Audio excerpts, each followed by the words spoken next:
Okay, now we had the chance to see to hear the Microtubes X7 in action. Yeah, tell us what you did and what setting you use on this kind of tone. So the sound example was a baseline for a grindcore project I'm doing. And it had to be full, but it also had to grind, obviously.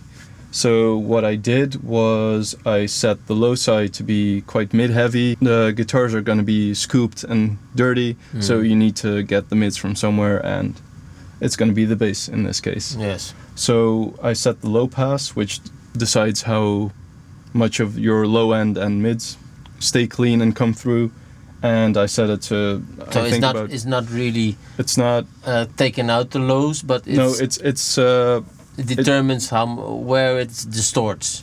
Yeah, the low pass it kind of decides how much you compress. Like the clean lows you want to compress and the lows you want to keep clean. So this is just purely a clean signal to keep the low end punchy and tight. So these three knobs work together. These controls here, yeah. Okay. Like so low comp, compressor, low level, and the low pass. So this decides the clean portion, and I want the mids to be clean as well. So I turned it up quite a bit to around, I think, 400 hertz, which is, well, mids, low mids, and lows. So these don't get distorted. So these stay clean. And get compressed with this. Yeah, they get compressed, but they do stay clean. Yeah, okay. And then I set the compressor first to, about 11 o'clock. Because it compresses, it keeps the lows and mids chunky, but it doesn't over compress them. So when I play, my dynamics still sort of stay intact. Yeah.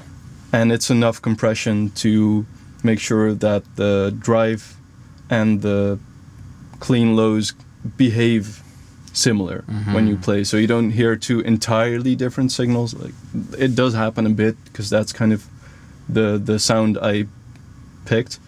But it's on the whole, it still sounds like one sound, one player. Yeah, one signal, one player, one bass being, being distorted and processed. Yeah. So that's that side of the signal, and the low level is just the level. Yeah, it's because it's compressed. You need to turn it up a bit. Okay.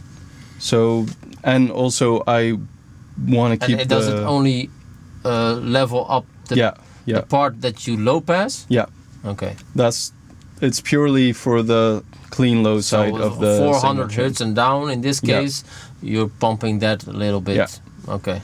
And I want to keep the signal in the mix a bit cleaner and a bit punchier. So I always kind of set the clean lows to be a bit louder than the distorted highs and mids. Yeah. Okay. Which is what I did here as well, as you can see. And then one last question. This goes up from 50 hertz till 500 hertz, the low pass. Yeah. And then the high pass goes from 1K to 100 hertz. Okay, nice. So these two overlap. They overlap for sure. Yeah.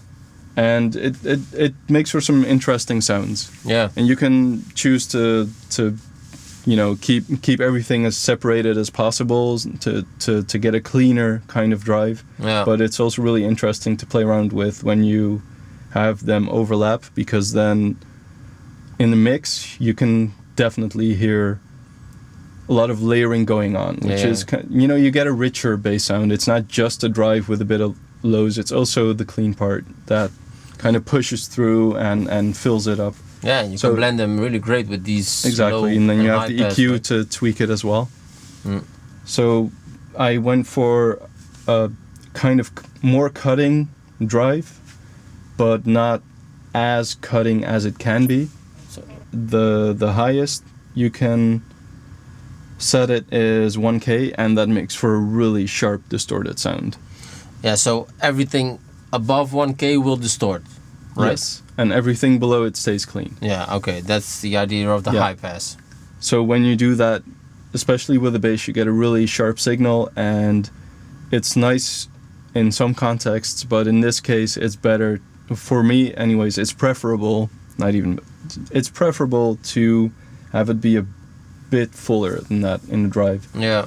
So it grinds more than it cuts, because that's kind of the idea. So you set I have it set to around 600, 700? Yeah, 600-700, I guess. I do it all by ear. Yeah. And clock times.